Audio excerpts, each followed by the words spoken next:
యేసు ప్రభుని ఎరిగిన వాడవైతే ఎప్పుడైనా నీ కళల గురించి ఆలోచించావా?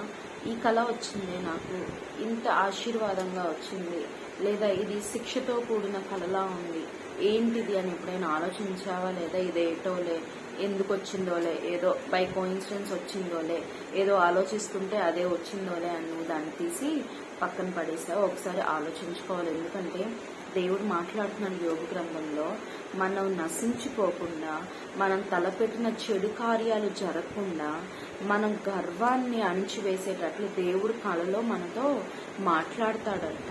మరి నీ కళలు ఎలా ఉన్నాయి? నీ కళలు దేవుడు నీకిచ్చే ఆశీర్వాదాలు చెప్తున్నాడా నీ కళలో? లేదా నువ్వు చేయవలసిన చెడ్డ కార్యాలను ఆపే విధంగా దేవుడు నిన్ను శిక్షిస్తున్నాడా? ఒకసారి గమనించుకో. మరి నాకైతే నేను ఎప్పుడైనా నైట్ ప్రేయర్ చేసుకోకుండా నిద్రపోతే నా కల్లోకి పాములు వస్తాయి. ఎందుకు? సాతాను నా కొరకు కనిపెట్టుకొని ఉంది కనుక దేవుడు అలా నాకు చూపిస్తాడు. ఇదిగో నువ్వు ప్రేయర్ చేసుకుని నిద్రపోతున్నావు కనుక సాతాను నీ కొరకు కనిపెట్టుంది, అది నువ్వు మృంగివేయడానికి అది సిద్ధంగా ఉందని చెప్పి దేవుడు నాతో మాట్లాడతాడంటే ఆయన ఉపదేశాన్ని దేవుడు నాకు తెలియజేస్తాడు. ఆయన నాకు చెప్పవలసింది చెప్పి నన్ను శిక్షిస్తాడు. మరి మనం కూడా దేవుణ్ణి అడుగుదాం, దేవా నీ కళల ద్వారా నాతో మాట్లాడు. మరి ప్రత్యక్షంగానో పరోక్షంగానో కొంతమంది కొన్ని కళలు నెరవేరుతూ ఉంటాయి. మరి అవి ఎలా ఉండాలంటే దేవునిలో మనం మనల్ని సరి చేసుకునే విధంగా ఉండాలి. ఈ కళ ఎందుకు వచ్చిందోలే అని దాన్ని విడిచిపెట్టకూడదు. నువ్వు నిజంగా దేవుని అనుసరించే వ్యక్తివి అయితే నీ కళ వచ్చినప్పుడు దేవా దీని తాత్పర్యం ఏంటి? మరి దానియేలు అడిగి కనుక్కున్నాడు కదా దేవుని దగ్గర, రాజుకి ఆ తాత్పర్యాన్ని అతను చెప్పగలిగాడు కదా. మరి యోసేపుతో దేవుడు కళల ద్వారా మాట్లాడాడు కదా. మరి ఇవన్నీ మనం చూసుకున్నప్పుడు మనం కూడా దేవుడిని అడగవచ్చు, దేవా నీ కళల ద్వారా నాతో మాట్లాడు, నేను ఇంత బాధలో ఉన్నాను, ఇంత శ్రమలో ఉన్నాను, నాకు సహాయం చేయను, ఏ ఆశీర్వాదం నాకు ఇస్తావో, నన్ను ఎలా ముందుకు వెళ్ళమంటావో, నాకే గైడెన్స్ ఇస్తావో, నీ కళల ద్వారా నీ దర్శనాల ద్వారా నన్ను నడిపించయ్యా నువ్వు చెప్పు. అట్లనే నువ్వు ఇంకో విధంగా ప్రార్థించవచ్చు. ఏంటంటే దేవా నేను పలానా నిర్ణయం తీసుకున్నాను, పలానా పని చేస్తున్నాను, నాకు ఎటు తోచని స్థితిలో నేను ఉన్నాను, దేవా నేను చేసే పని కరెక్టా కాదా నాకు బోధించయ్యా, నేను ఏమైనా రాంగ్ రూట్లో ఉన్నానా, రాంగ్ స్టెప్ తీసుకుంటున్నానా, రాంగ్ పీపుల్తో సహవాసం చేస్తున్నానా, మరి నేను చేసే పని తుదకది ఎటుపోతుంది నాకు తెలియచెప్పు ప్రభా అని కూడా నువ్వు అడగచ్చు. మరి దేవుణ్ణి నువ్వు ఎంత వేడుకుంటే, ఆయనకి ఎంత దగ్గరగా నువ్వు రావాలనుకుంటే ఆయన అంతకన్నా ఎక్కువ దగ్గరగా నీకు వస్తాడు. నీ కళల ద్వారా నీ దర్శనాల ద్వారా దేవుడు నీతో మాట్లాడతాడు. నువ్వు గోతులో పడిపోకుండా, కత్తి చేత నశించిపోకుండా దేవుడు నిన్ను కాపాడుతాడు. మరి ఇంకా అంటున్నాడు, నువ్వు రోగం వచ్చి మంచాన పడినప్పుడు, నీకు శిక్ష వచ్చినప్పుడు నువ్వు శిక్షణ పొందుతావు అంటే దేవుడు నిన్ను శిక్షించడం వల్ల నువ్వు శిక్షణ పొందుతావు. మరి శిక్షణ అంటే ఏంటి? కోచింగ్. దేవుడు ఈ స్థితిలో నుంచి ఈ స్థితిలో తీసుకువెళ్ళడానికి, చెడు మార్గంలో నుంచి మంచి మార్గంలో తీసుకెళ్ళడానికి దేవుడు శిక్షణ ఇస్తాడు.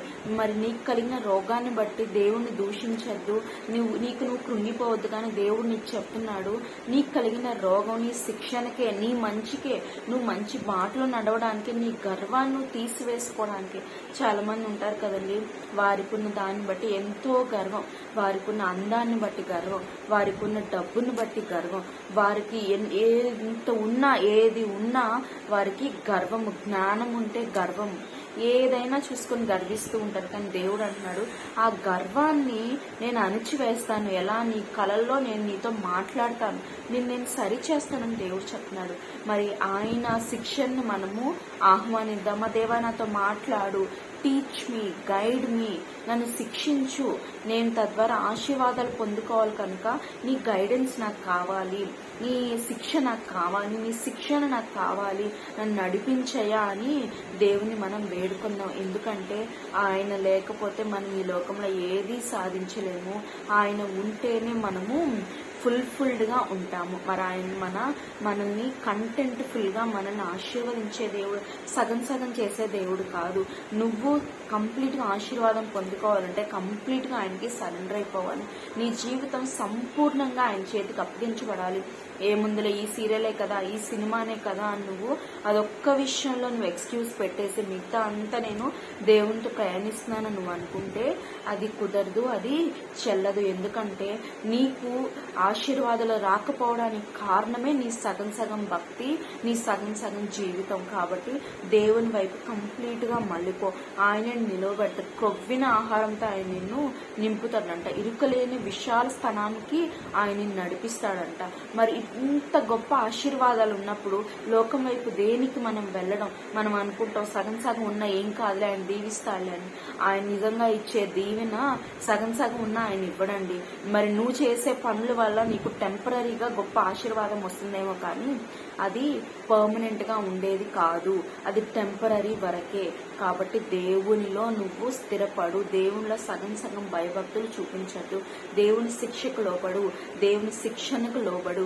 మనం ఏదైనా ఒక విషయంలో ఒక సబ్జెక్ట్లో కోచింగ్ తీసుకుంటే ఏమవుతుందండి, మనం ఒక జాబ్ పరంగా మనం కోచింగ్ తీసుకుంటే తర్వాత మనకి జాబ్ రావడానికి ఉపయోగపడుతుంది.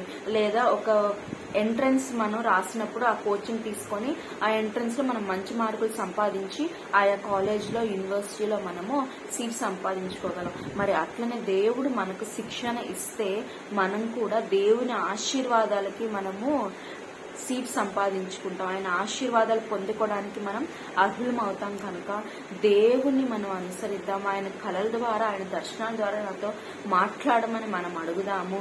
ఆయన మనం చేయి పట్టుకొని నడిపిస్తే ఎవ్వరు మనకు అడ్డు తగలరు, ఏ అడ్డు ఏ రాయి మనకు తగలదు, మన పాదం త్రొట్టిల్లదు. కనుక ఆయన్ని అడుగుదాము, ఆయన్ని సహాయం కోరుదాము, ఆయన శిక్షణలో ఉందాం. ఆమేన్.